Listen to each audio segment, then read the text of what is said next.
తెలంగాణ ముఖ్యమంత్రి అధ్యక్షతన జరిగిన రాష్ట్ర మంత్రివర్గ సమావేశం సామాజిక భద్రత, శాంతి భద్రతల పరిరక్షణే లక్ష్యంగా పలు కీలక బిల్లులకు ఆమోదం తెలిపింది. ఈ సమావేశంలో తీసుకున్న నిర్ణయాలు రాష్ట్రంలోని వివిధ వర్గాల ప్రజలపై సానుకూల ప్రభావం చూపనున్నాయి.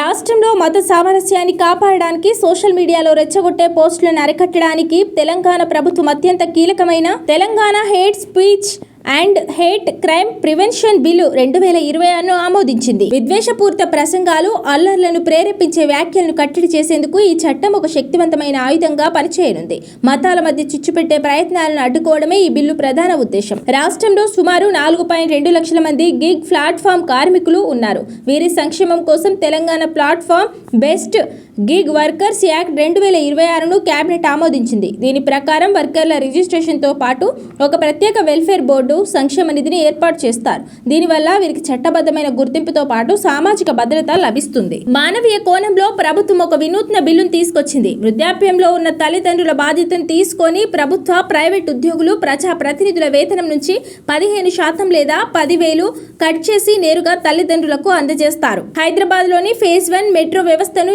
L&T సంస్థ నుంచి ప్రభుత్వం స్వాధీనం చేసుకోనుంది. ఇందుకోసం 15,000 కోట్లు చెల్లించాలని నిర్ణయించింది. ఈ ప్రక్రియను పర్యవేక్షించడానికి హైదరాబాద్ మెట్రో రైల్ లిమిటెడ్ను నోడల్ ఏజెన్సీగా నియమించింది.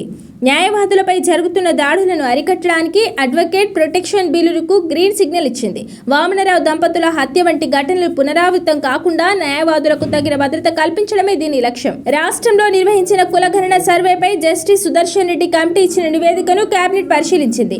అలాగే విద్యా సంస్థల్లో కుల వివక్షను నివారించేందుకు రోహిత్ వేముల చట్టం విధి విధానాల కోసం డిప్యూటీ సీఎం మల్లు భట్టి విక్రమార్క నేతృత్వంలో మంత్రివర్గ ఉపసంఘాన్ని ఏర్పాటు చేసింది.